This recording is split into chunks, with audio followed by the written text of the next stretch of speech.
राधे राधे। जय श्री कृष्णा। आप सभी भक्तों का मेरे यूट्यूब चैनल शिव श्रृंगार एंड आर्ट पर स्वागत है। आज मैं चैत्र मास की गणेश चतुर्थी व्रत की कथा सुना रही हूँ, तो सभी भक्तों ध्यानपूर्वक सुनिए। श्री गणेशाय नमः। एक समय कैलाश में माता पार्वती तथा श्री गणेश जी महाराज विराजमान थे। तब 12 माह की गणेश चतुर्थी का प्रसंग चल रहा था। पार्वती जी ने पूछा कि हे पुत्र, चैत्र कृष्ण चतुर्थी को गणेश की पूजा कैसे करनी चाहिए? चैत्र मास के गणपति देवता का नाम क्या है? उनकी पूजन आदि का विधान क्या है? सो आप मुझसे कहिए। गणेश जी ने कहा कि हे महादेवी, चैत्र कृष्ण चतुर्थी के दिन विकट नामक गणेश की पूजा करनी चाहिए। दिन भर व्रत रखकर रात्रि में षोडशोपचार से पूजन करना चाहिए। ब्राह्मण भोजन के अनंतर स्वयं व्रती को इस दिन पंचगव्य पान करके रहना चाहिए। यह व्रत संकट नाशक है। इसके स्मरण मात्र से ही मनुष्य को सिद्धि मिलती है। चैत्र गणेश चतुर्थी कथा। प्राचीन काल में सतयुग में मकरध्वज नामक एक राजा हुए। वे प्रजा पालन के प्रेमी थे। उनके राज्य में कोई निर्धन नहीं था। चारों वर्ण अपने धर्मों का पालन करते थे। प्रजा को चोर डाकू आदि का भय नहीं था। प्रजा स्वयं स्वस्थ रहती थी। सभी लोग उदार, सुंदर, बुद्धिमान, दानी और धार्मिक थे। इतना सुंदर राज्य शासन होते हुए भी राजा को पुत्र प्राप्ति नहीं हुई थी। तत्पश्चात महर्षि यज्ञपालक की कृपा से उन्हें कालांतर में एक पुत्र की प्राप्ति हुई। राजा राज्य का भार अपने मंत्री पोषण करने लगे। सौंपकर राज्य शासन हाथ में आ जाने के कारण मंत्री धर्मपाल धन धान्य द्वारा समृद्ध हो गए। मंत्री महोदय को एक से बढ़कर एक 5 पुत्र हुए। मंत्री पुत्रों का धूमधाम के साथ विवाह हुआ और वे सब धन का उपभोग करने लगे। मंत्री की सबसे छोटी बहू, बेटे की बहू, अत्यंत धर्मपरायणी थी। चैत्र कृष्ण चतुर्थी आने पर उसने भक्तिपूर्वक गणेश जी की पूजा की। उसका पूजन और व्रत देखकर उसकी सास कहने लगी, अरे क्या तंत्र मंत्र द्वारा मेरे पुत्र को बस में करने का उपाय कर रही है। बार बार सास के निषेध किए जाने पर भी जब बहू नहीं मानी तो सास ने कहा, अरे दुष्टा, तू मेरी बात मान नहीं रही है। मैं पीटकर तुझे ठीक कर दूंगी। मुझे यह सब तांत्रिक अविचार पसंद नहीं है। इसके उत्तर में बहू ने कहा, हे सासू माँ, मैं संकटनाशक गणेश जी का व्रत कर रही हूँ। यह व्रत अत्यंत फलदायक होता है। अपनी बहू की बात सुनकर उसने अपने पुत्र से कहा, हे पुत्र, तुम्हारी बहू जादू टोना पर उतारू हो गई है। मैं कई बार मना करने पर भी वह दुराग्रह बस नहीं मान रही है। इस दुष्टा को मार पीट कर ठीक कर दो। मैं गणेश जी को नहीं मानती। ये कौन है और इसका व्रत कैसे होता है? हम लोग तो राजकुल के मनुष्य हैं, फिर हम लोगों की किस विपत्ति को ये नष्ट करेंगे? माता की प्रेरणा से उसने बहू को मारा पीटा। इतनी पीड़ा सहकर भी उसने व्रत किया।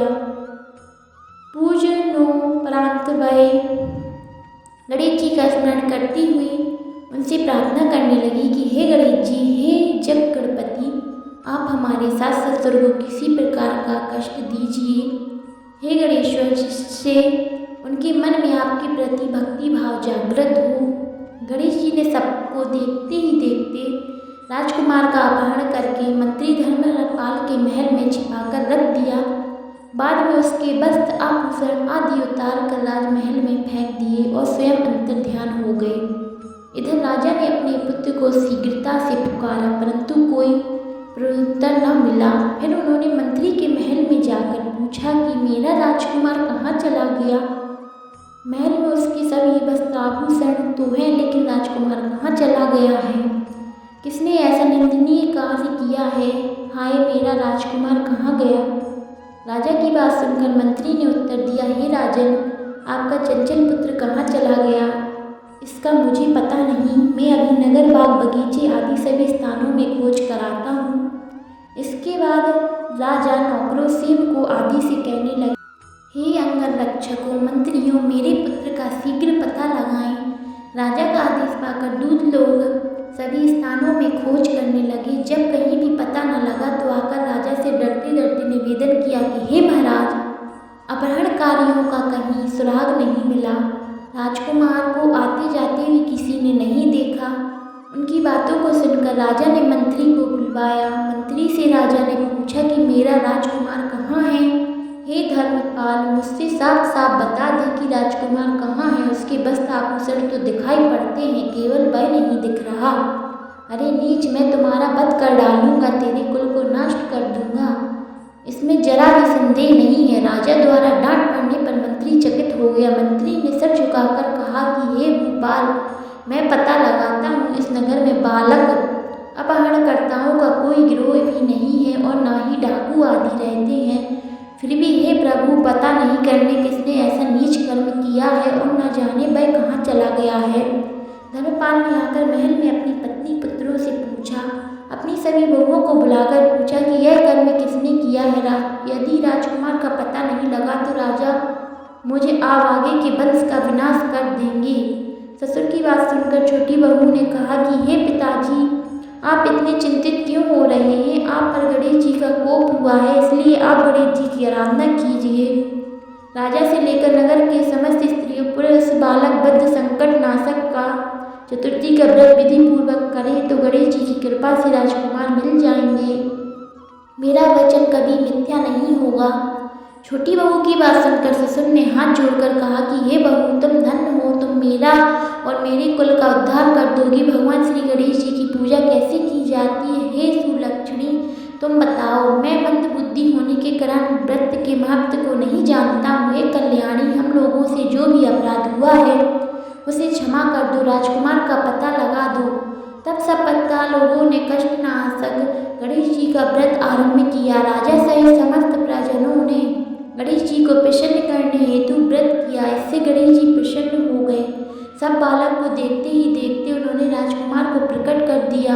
राजकुमार को देखकर सभी नगरवासी आश्चर्य में पड़ गए।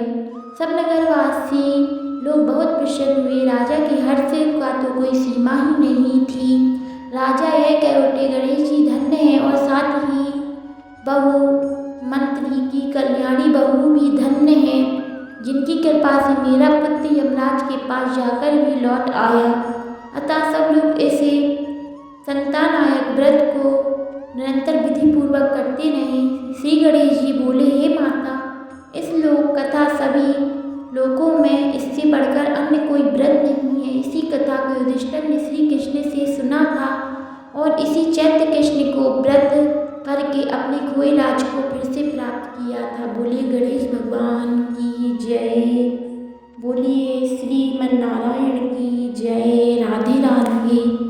आप सभी भक्तों को कथा अच्छी लगी हो तो लाइक, कमेंट, शेयर, सब्सक्राइब जरूर कीजिए। अगर चैनल पर नए हो तो जरूर सब्सक्राइब कीजिए और कमेंट में श्री गणेशाय नमः जरूर लिखिए।